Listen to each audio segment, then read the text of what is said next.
All right, folks, we are here on the final day of Days of the Dead. This is the Son of Celluloid here, and I'm speaking with Dan Yeager. How are you doing today? I'm doing well. How are you? This is the man responsible for bringing Leatherface to Texas Chainsaw Massacre 3D. And you kind of burst onto the scene with this flick. It's your first film, correct? The first major role. I mean, I've been helping friends make movies since I was a kid. Okay. You know, done a fair number of just, small independents that nobody's ever seen, nor will they. Right. Ever. I've heard there's a rather interesting story about how you ended up getting the role. How did that work out? It can be a long story. Basically, the short version is the producer of the movie and I were helping a mutual friend make a TV pilot.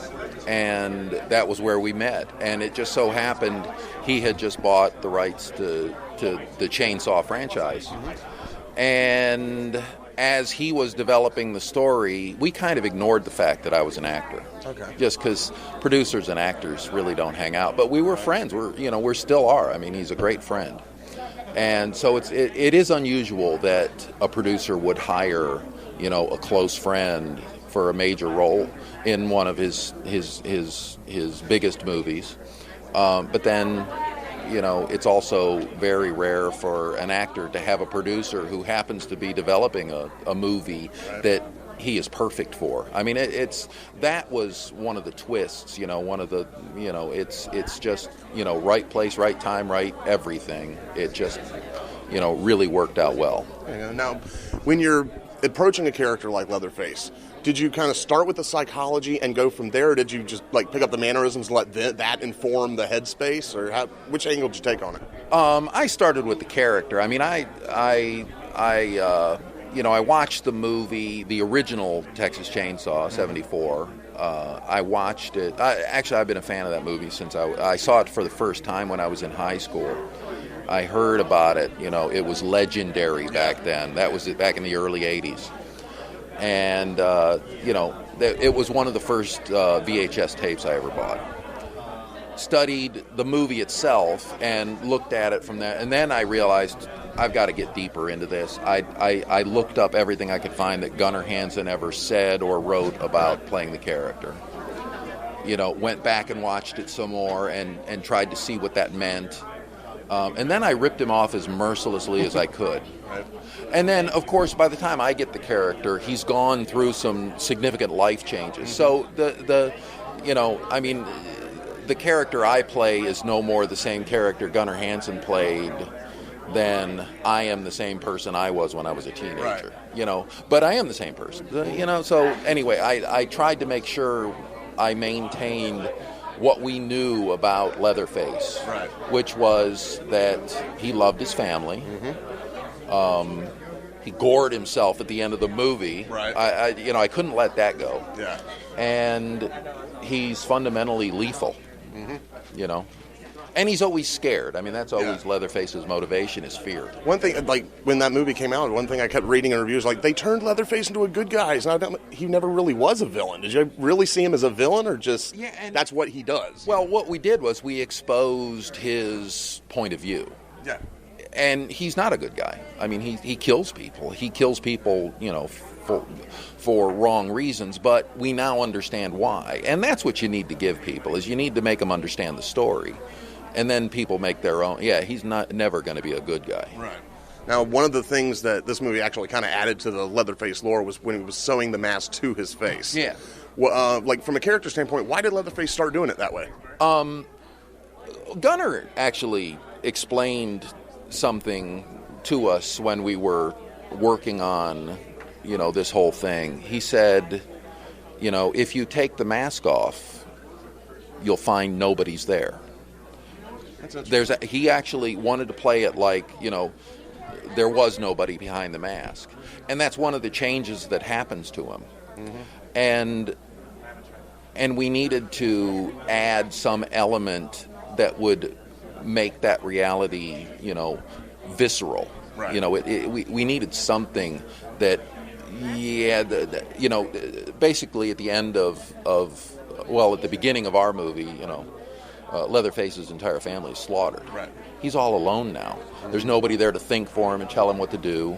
You know, Right. he's and so he had to actually become a real person at some point. And so that's kind of where we were going with it, is just, you know, it's he's a tortured person, Right. and now he's kind of, you know, almost, you know, self-mutilating. But he is literally attached to wearing other people's faces. Now, there were a couple of questions raised about the time frame of Yeah. the movie. What time frame does the, I guess, modern story take place in? Well, the way I think they justified it to themselves in, you know, the board meetings when they were trying to figure out, you know, what to do with this script. You know, it takes a lot of input from a lot of people on scripts, you know, as you're developing them. And they realized from a business standpoint, we couldn't just make another Texas Chainsaw Massacre, you know, and shoot it on 16 millimeter film, and give it that grit and have that. Kids today, you know, in the business of big time movie making, they just don't like those movies. No.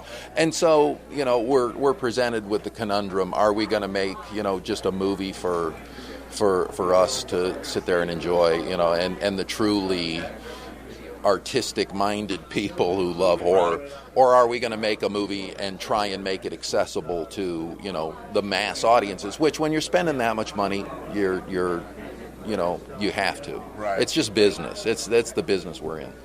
And so they wanted to make. They knew they had to make a modern movie that they could put a modern soundtrack to. You know, I mean, Tobe Hooper's soundtrack for the original Texas Chainsaw Massacre is absolute artistry. Kids today, they're not interested. Right. You know, so that's a business decision. And so what they decided to do finally was fudge the fact that the original was 1974. The original, as far as we're concerned, was, you know, 1990. Okay. And That makes a little more sense. You know, that way. they basically just, you know, they wanted to make a sequel to the story, you know, and maintain the story and the characters. The fact that it was 1973 in the original movie, you know, we decided, you know, just not me. I didn't get a vote, but you know, that was kind of the rationale. Is all right, you know, yeah, she's only 23 years old, so you know, from the beginning to where it picks up in modern times is only you know, as old as she is. Okay. So you know, that was, you know, T minus 23 was when it started. Right. You know, now being the modern age. Do you actually know what model chainsaw you were using? Do you remember? There were two different ones. Okay. The first one is a Husqvarna what the heck was the number? A 455 or something like that. Okay. And I think it had a 28-inch bar on it. And then the second one is a Stihl, which is a great saw. Well, actually, they were both great saws. They started all the time. I mean, they were, yeah. I mean, I have a little home light at home. I wish I had one of those. They're nice. The Stihl had I believe it's a 30-inch bar. Nice. So it was a little bit bigger, heavy as hell. Yeah. But they're all real chainsaws. You'll never see Leatherface holding a fake chainsaw. Excellent. That's credibility right there. That's right. Integrity, damn it. Yeah. Now, only those of us who, because I use the saw at the haunted houses, only the people who handle the saw really know when you crank it, a switch kind of goes off, and it informs like your body movement and everything else. Yeah. How would you describe that? Yeah, it is different. It's an amazing machine. All I can say is if anybody ever offers anybody the opportunity, they say, here, I'm going to put this skin mask on you. I'm gonna hand you this chainsaw and cover you with blood. I want you to start it, and then I want you to chase that girl like you want to kill her. Everybody should do that. Best day on the job ever. Oh man, there's nothing like it. And it really, you know, kind of it does kind of overwhelm all that actory stuff that I came up with. You know, people have noticed that you know, I tried to achieve a movement like Gunnar Hansen. Right. You know, did. And that really, you know, it's a fairly simple thing, but it's also, Gunnar and I happen to be built about the same way. Right.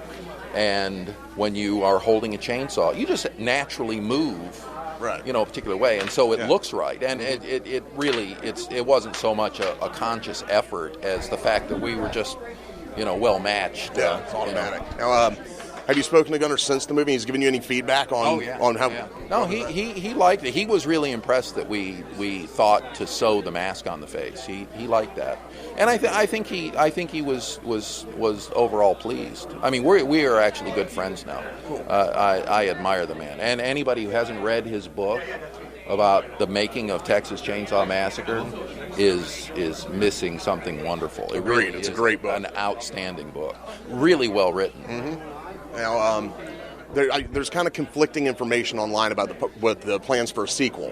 When it's coming. Do you have any insight on that one? There hasn't been anything announced yet. I'm pretty sure we'll probably be doing one. It's nothing I can say publicly. That's up to other people. Okay. There's certainly a lot of talk.